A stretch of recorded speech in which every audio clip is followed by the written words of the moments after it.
ராஜுபாயை propose பண்ணுற மாதிரி நடிச்சு காட்டுறேன் அப்படின்னு. ஆனால் அதை முழுசாக அவங்க கேட்டதே வந்து கட் பண்ணிவிட்டு டேரெக்டாக வந்து நான் அப்படி டெஸ்பரேட்டாக பண்ணுறேன்னு சொன்ன மாதிரி காமிச்சிருந்தாங்க. நீங்கள் பண்ணுறதுக்கு பேர் ஆக்டிங் கிடையாது. ஓ, நீங்கள் பண்ணுறதுக்கு பேர் ஆக்டிங்கா? சரி. அந்த ஃபுல் சீனுமே நான் ஆக்சுவலி ஆக்ட் பண்ணி காமிச்சேன். அவங்க போட்டது வந்து நான் ஆக்ட் பண்ண ஸ்டார்ட் பண்ணுறதுக்கும் முன்னாடி போட்டுட்டு இப்படி ராஜு கமெண்ட் கொடுக்குற மாதிரி டெலிகாஸ்ட் ஆகிருக்கு. பட் அங்கே உள்ள ஆக்சுவலி நடந்தது என்னன்னா, ஹே இதயா எப்படிடா இருக்க, கல்யாணம் ஆயிடுச்சு, நாட் பேட். பிக் பாஸ் உள்ள வீட்டுக்குள்ளே போகிறதுக்கு there are so many skills which are required. Mentally physically நீங்கள் வந்து கேப்பபிளாக இருக்கணும், அங்கே இருக்கிற டாஸ்க்ஸ் ஹேண்டில் பண்ண கொஞ்சம் பேசுகிறதுக்கு ரெடியாக இருக்கணும். ஏன்னா நம்ம நிறையா கண்டஸ்டன்ஸ் மூடியாக இருந்து பார்த்துருக்கோம், அவங்களுக்கு கிளிக் ஆகலை ரொம்ப. ஸோ பேசணும், நம்ம அங்கே எப்படி காப்பாற்றிக்கிறதுன்னு there are so many skills. ஆனால் அந்த ஸ்கில்ஸ்லாம் வந்துட்டு இல்லாமல் வந்து நம்ம இந்த ஆக்டிங்கிறது ஒரு விஷயமா வச்சு அவங்க எலிமினேட் பண்ணது வந்து இது ஒரு தேவையான விஷயம் இல்லையே, இதுக்கு நீங்கள் வந்து இப்படி ஒரு ஹார்ஷாக ரியாக்ட் பண்ணணும்னு கூட இல்லையே அப்படின்னு. ப்ரௌடாக அப்போ சார்ட்டர்ட் அக்கௌண்ட்டாக இருந்துக்கோங்க.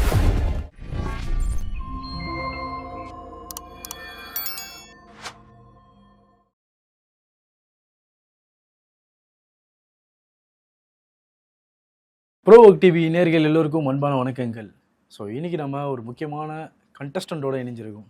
S, so common man show பார்த்துருப்பீங்க. காமன் மேன் ஷோவில் நிறைய பேர் எலிமினேட் ஆகிட்டு எல்லோரும் சொல்கிற காரணங்கள்லாம் தெரியும். அதில் முக்கியமான ஒரு காரணம், ஒருத்தங்க வந்து ரீசெண்டாக பயங்கரமான ஒரு ரீலுக்கு வந்து சொந்தக்காரர் அப்படி சொல்லலாம். எஸ், அதாவது உங்களுக்கு ஆக்டிங்கே வரல, இது நடிப்பே இல்லை அப்படின்னோடனே அப்போ நீங்கள் பண்ணுறது பேர் எப்படி அப்படின்னு ஒரு பதில் ஒன்று கொடுத்தாங்க. நம்ம கூட நர்மதா அவர்கள் இணைஞ்சிருக்காங்க. ஹாய். ஹாய், எப்படி இருக்கீங்க? சூப்பராக இருக்கேன், நீங்கள் எப்படி இருக்கீங்க? எஸ், ஐ ஆம் good. Common man show. So ஒரு காமன் மேனாக ஒரு சேட்டர் அக்கௌண்ட்டராக நீங்கள் அந்த ஷோவில் பார்ட்டிசிபேட் பண்ணீங்க. வேறு ஒரு ப்ரொஃபைல்லேருந்து இந்த ப்ரொஃபைலுக்கு வரணும், ட்ரை பண்ணணும், எல்லாருக்கும் ஒரு ஆசையில் வந்தீங்க. ஸோ உங்களுக்கு என்ன நடந்ததுன்றது நாங்கள் ஒரு ப்ரோமோவில் பார்த்துட்டோம். ஆக்சுவலாக என்ன நடந்துச்சு உங்களுக்கு? ஆக்சுவலாக என்ன நடந்ததுன்னா, ஸோ ஃபஸ்ட்டு எங்களோட பர்ஃபார்மன்ஸ் ஸ்டார்ட் ஆகுறப்பவே நானும் த அதர் கோ கண்டஸ்டண்ட்டும் சேர்ந்து தான் என்ட்ரி கொடுத்துருப்போம். கொடுத்த உடனே ஜட்ஜஸ் எதுவுமே பேசலை. ஸ்ட்ரைட்டாக நம்ம டாஸ்க்குள்ளே போயிடலாம் அப்படின்னு ஒரு டாஸ்க் வச்சாங்க. அந்த டாஸ்க் வந்து 2 பேருமே நல்லா தான் பண்ணிட்டோம். நான் ஃபஸ்ட்டு முடிச்சிட்டேன் and she also completed before the buzzer. So அதனாலே என்னென்னு தெரில, அதை டெலிகாஸ்ட் பண்ணலை. அண்ட் அதுக்கப்புறம் எங்களோட செல்ஃப் இன்ட்ரோக்குள்ளே போனோம். அப்புறம் நீங்கள் பார்த்துருப்பீங்க நிறையா, நான் வந்து இந்த மாதிரி மீடியா இண்டஸ்ட்ரியில் வந்து இன்ட்ரெஸ்டடாக இருக்கேன்னு சொன்னதுக்கு மாயா அண்ட் ஓவியா வந்து சொன்னாங்க, நீங்கள் நடிச்சு காட்டுங்க, எங்கே ராஜுபாயை வந்து ப்ரப்போஸ் பண்ணுற மாதிரி நடிச்சு காட்டுங்க பார்ப்போம் அப்படின்னு சொன்னாங்க. அதுக்கு தான் நான் இப்போ தான் வந்து இந்த ஃபீல்டுக்குள்ளே வரேன். எனக்கு இதுக்கு முன்னாடி ஒரு ப்ரீவியஸ் எதுவும் எக்ஸ்பீரியன்ஸ் கிடையாது. எனக்கு Bigg Boss is my very first stage. இதுக்கு முன்னாடி சூப்பர் சிங்கர் சிங்கிங் இதில் நான் வந்து ட்ரை பண்ணியிருக்கேன் 1 or 2. பட் இதுவாக ஒரு ஆக்டிங் ட்ரை பண்ணணும், இதுதான் என்னோடய ஃபர்ஸ்ட் ஸ்டேஜ். ஸோ அதை நான் ஆல்ரெடி சொல்லிட்டேன். But still they told me, நான் ஸ்போர்ட்டிவாக பண்ணுறதுக்காக நான் ராஜுபாயை ப்ரொப்போஸ் பண்ணுற மாதிரி நடிச்சு காட்டுறேன் அப்படின்னு. ஆனால் அதை முழுசாக அவங்க கேட்டதே வந்து கட் பண்ணிவிட்டு டேரெக்டாக வந்து நான் அப்படி டெஸ்பரேட்டாக பண்ணுறேன்னு சொன்ன மாதிரி காமிச்சிருந்தாங்க. அது எனக்கு கொஞ்சம் க்ளீனாக காமிச்சிருக்கலாமோ அப்படின்னு தோணுச்சு. அண்ட் ஆஃப்டர் தட் அவங்க ஆங்கரிங் பண்ணாங்க அண்ட் நான் வந்து ஆக்ட் பண்ணுறேன்னு சொல்லி அந்த மூவி சீக்வன்ஸ் பண்ணியிருப்பேன். அந்த ஃபுல் சீனுமே நான் ஆக்சுவலி ஆக்ட் பண்ணி காமிச்சேன். அவங்க போட்டது வந்து நான் ஆக்ட் ஸ்டார்ட் பண்ணுறதுக்கும் முன்னாடி போட்டுட்டு இப்படி ராஜு கமெண்ட் கொடுக்குற மாதிரி டெலிகாஸ்ட் ஆகிருக்கு. பட் அங்கே உள்ள ஆக்சுவலி நடந்தது என்னென்னா, நான் ஃபுல்லாக அந்த சீக்வன்ஸ் ஆக்ட் பண்ணியிருப்பேன். அண்டு அதர் கோ கண்டஸ்டன்ட் வந்துட்டு அவங்க எனக்கு வந்து நீங்கள் பார்த்துருந்தாலே தெரிஞ்சிருக்கும், அந்த 1 minute எனக்கு ஒரு இதுவாக வந்து கொஞ்சம் ஹியூமனிட்டி பேசிஸில் கொஞ்சோண்டு எனக்கு இது கொடுத்துருந்துருக்கலாம். தோதா வந்து இந்த ஃபேஸஸ்லாம் டிஃப்ரெண்ட்டாக காட்டாமல் நான் நல்லாவே இல்லை அப்படின்லாம் சொன்னாங்க. நான் ஏதோ ஒரு உருக்கமாக ஒரு இது சொல்ல ட்ரை பண்ணிட்டு இருக்கப்போ, ஸோ அதெல்லாம் தாண்டி முடிச்சிட்டேன். நான் ஏதோ என்னோடய பெஸ்ட்டை நான் கொடுத்துட்டேன். ஆனால் அதையும் கட் பண்ணிவிட்டு நீங்கள் பண்ணுறதுக்கு பேர் ஆக்டிங்கே இல்லை அப்படின்னு ராஜா சொல்லிட்டாரு.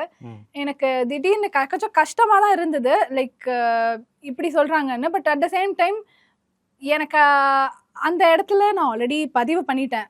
மாயா கேட்டப்பவே I think so I am a good actor அப்படின்னு நான் சொல்லியிருப்பேன். And this is my very first ஸ்டெப்னு சொல்லியிருப்பேன். எனக்கு ஆக்டிங் ஆடிஷனுக்கு போனால் கண்டிப்பாக எனக்கு தெரிஞ்சிருக்கணும், விச் இஸ் ஒரு நெசசரியான ஒரு விஷயம். கண்டிப்பாக ஆக்டிங் தெரிஞ்சிருக்கணும். பட் பிக் பாஸ்ன்றதுல வந்துட்டு டிஃப்ரெண்ட் ஸ்கில்ஸ் தெரிஞ்சிருக்கணும். ஆக்டிங்கிறது ஒரு ப்ரையாரிட்டி ஆர் ப்ரைமரி ஸ்கில்லாக நான் வந்து தெரிஞ்சிருக்கணும்னு நான் நினைக்கல. But still I gave my best. And இதெல்லாம் நடந்தது. அதுக்கப்புறம் நீங்கள் பார்த்தது தான், நீங்கள் ஃபோக்கஸ் இல்லை அப்படின்னு சொன்னார். அதுக்கும் நான் பதில் சொன்னேன்.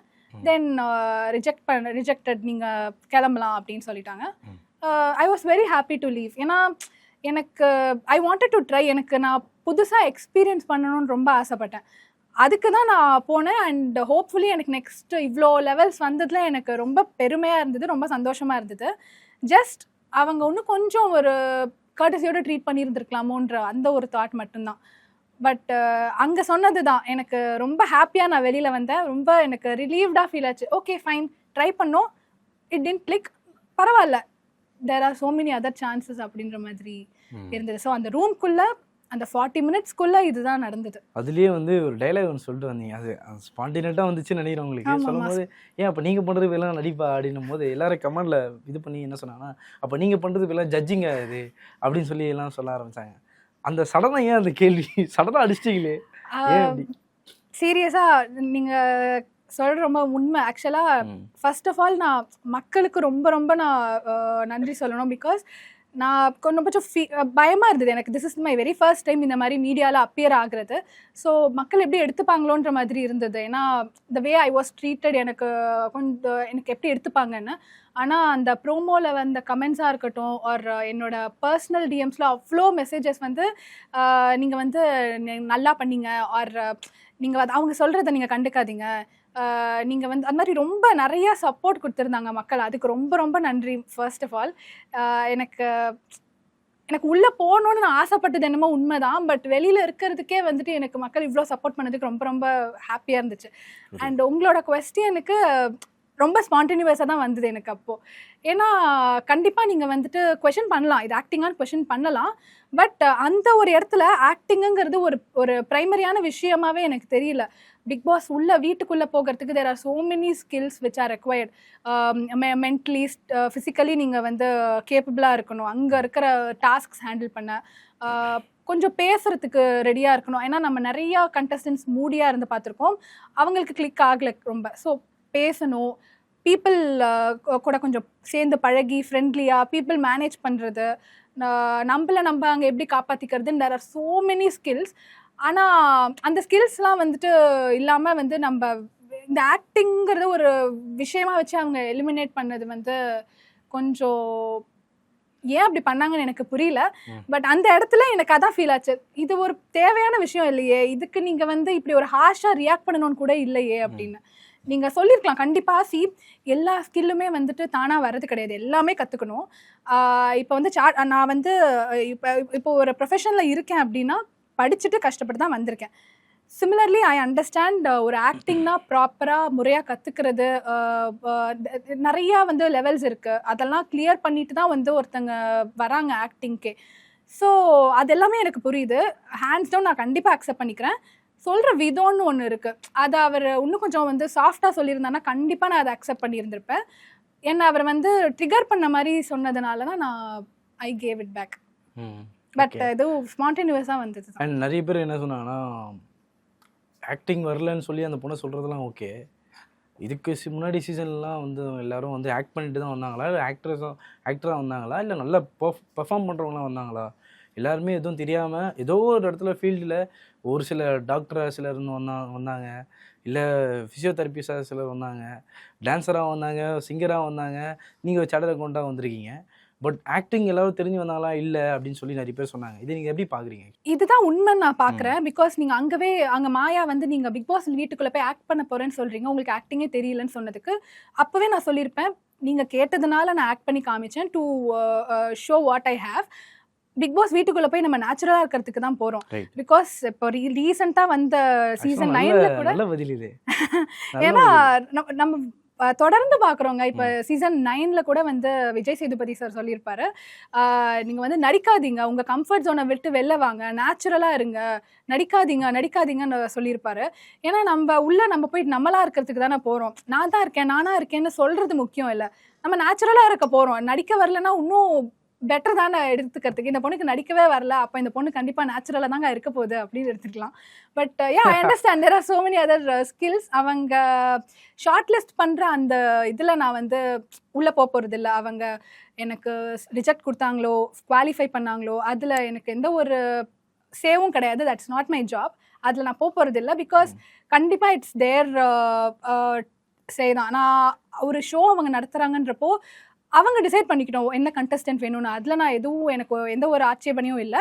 பட் ஜஸ்ட் வந்து அவங்க எல்லாரையும் ஃபேராக ஒரு எல்லாருமே வந்து ஒரு பேராமீட்டர்ஸ்னு சொல்லுவாங்க. இந்த டிக் மார்க்ஸ்லாம் வந்து இருக்கா இவங்களுக்கு அப்படின்ற பேசிஸில் அவங்க எல்லாரையுமே வந்து குவாலிஃபை பண்ணாங்களா, எல்லாருமே அனலைஸ் பண்ணாங்களாங்கிறது தான் ஒரு கொஷின் மார்க். இப்போ ஒரு இந்த கமெண்ட் செக்ஷன் பார்ப்போம். ஏன்னா உங்களோட வீடியோ தான் பயங்கர இதுவாச்சு. அதில் கமெண்ட் செக்ஷன் மட்டும் படிக்கிறேன், உங்களோட ஒப்பீனியன் நீங்கள் சொல்லலாம். She is a chartered accountant far better than that 3 judges அப்படின்னு ஒரு கமெண்ட்டு. நிறைய விஷயம் சொல்லியிருந்தாங்க. Narmada you are nailed it அப்படின்றது, Narmada you are nailed it my girl அப்படின்னு சொல்லி நிறைய விஷயம் உங்களுக்கு பாசிட்டிவாகவும் நிறைய விஷயம் வந்துச்சு. அடிச்சா படுறா ஒரு கேள்வி, கேட்டா படுறா ஒரு கேள்வி அப்படின்றலாம் விஷயம் வந்துச்சு. ஸோ நிறைய விஷயம் ஆக்சுவலாக அங்கே ஆப்போசிட்லும் கலாய்கிறாங்க. பன்பெட்ரு ஜாம் படத்தில் நீ என்ன அளவு நடித்த அப்படின்னு ராஜா அவர்களையும் சில இதெல்லாம் கலாய்க்கிறது தான் பார்க்குறது. ஸோ இவ்வளோ விஷயம் உங்களுக்கு பாசிட்டிவாகவும் வந்துருக்கு. அதாவது ஆஸ் அ ஒரு காமன் மேன்ற வேர்டுக்காக காமன் மேனாக உங்களுக்கு எல்லோரும் சப்போர்ட் பண்ணியிருக்காங்க. அந்த பொண்ணு ரொம்ப இயல்பாக இருக்குது. இப்போ அந்த நீங்கள் நடித்த சீன் வந்து சீதாராமில் இருக்க ஒரு சீனோ ஏதோ ஒரு சீன் நடிச்சிங்க, இதே முறையில் ஒரு சீன் நடிச்சிங்க. ஸோ அதில் ஓரளவுக்கு ஓகே, அந்த பொண்ணுக்கு என்ன வருதோ அதை நடிச்சிருக்காங்க, லெட் இட் பீடா அப்படி அதை ஏன்டா இவ்வளோ நோட் பண்ணுறீங்கன்ற மாதிரிலாம் சொன்னாங்க. இந்த மாதிரி விஷயம் எப்படி பார்க்குறீங்க? நல்ல உங்க நல்ல கமெண்ட்டாக வந்திருக்கு. சீரியஸாக ஆக்சுவலி 90% நல்ல கமெண்ட் தான் வந்திருக்கு. எனக்கு ரொம்ப பிரமிப்பாக இருந்தது. எல்லாருமே ஒருத்தங்களுமே அவங்கள வந்து என்ன அவங்க வீட்டு பொண்ணு மாதிரி தான் நினச்சி வந்துட்டு, அது எப்படி அந்த பையன் வந்து இந்த பொண்ணு இப்படி சொல்லலாம், எல்லாத்துக்கும் ஒரு முறை இருக்குது அப்படின்னு தான் நான் எல்லாத்தையுமே படித்து பார்த்தேன். நான் கமெண்ட்ஸ் நான் நேற்றுலேருந்து கமெண்ட்ஸ் தான் நான் ரீட் பண்ணிட்டு இருக்கேன். எனக்கு அது ரொம்ப ஒரு ஓவர்வெல்மிங்காக இருக்குது. அதாவது பிரமிப்பாக வந்து இவ்வளோ பேர் சப்போர்ட் பண்ணுறாங்களா, இவ்வளோ பேர் அனலைஸ் பண்ணுறாங்களா, அங்கே உள்ள அந்த டென்ஷனில் எப்படி நம்ம பெர்ஃபார்ம் பண்ணுறதே கஷ்டம். அதனால எனக்கு ரொம்ப சந்தோஷமாக இருக்குது. ஒரு மாதிரி தைரியமாக ஃபீல் ஆகுது. ஓகே பரவாயில்ல அப்படின்னு. ஏன்னா நான் அந்த ஆடிஷன் முடிஞ்ச பிறகு எனக்கு எப்படி இருந்ததுன்னா, ஓகே எனக்கு ஓகேவாக இருந்தது. ஐம் ஃபைன், எனக்கு ரிஜெக்ஷன்லாம் ப்ராப்ளம் இல்லை, ஐம் ரெடி டு ஃபேஸ் ரிஜெக்ஷன்ஸ்னு இருந்தது. அண்ட் எனக்கு இந்த சான்ஸ் கிடைக்கலையே அப்படிங்கிறது கொஞ்சம் ஃபீலிங் இருந்தாலும் ஐ வாஸ் ஓகே, நான் மூவ் ஆன் ஆகிட்டேன். பட் இது ஏர் ஆகிறப்போ மக்களோட ரியாக்ஷன் எப்படி இருக்குங்கிறது தான் என்னோட தாட்டாக இருந்தது. இவங்க எப்படி கிளிப்பிங்ஸ் அட்ஜஸ்ட் பண்ணி போட போகிறாங்க, அதுக்கு மக்கள் எப்படி இவங்க ரியாக்ட் பண்ண போகிறாங்கன்றது எனக்கு ஓடிட்டே இருந்தது மைண்டில். ஆனால் நான் எக்ஸ்பெக்ட் பண்ணலை, இவ்வளோ சப்போர்ட் கிடைக்கும்னு எக்ஸ்பெக்ட் பண்ணல.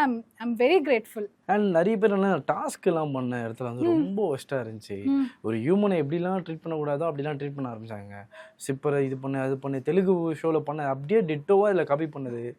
ஒரு டாஸ்க் வைக்கும்போது ஒரு சேருக்காக அடிச்சுக்கிட்டு தங்களை வருத்திக்கிட்டு தங்களை டேமேஜ் பண்ணிக்கிட்டு அவங்களுக்குன்னு ஒரு டிக்னிட்டி இருக்கும். நார்மல் மேன் கூட ஒரு டிக்னிட்டி இருக்கும். அந்த டிக்னிட்டியே இழந்துட்டு தான் இந்த ஷோவில் உள்ளே போகிறாங்க அப்படின்னாங்க.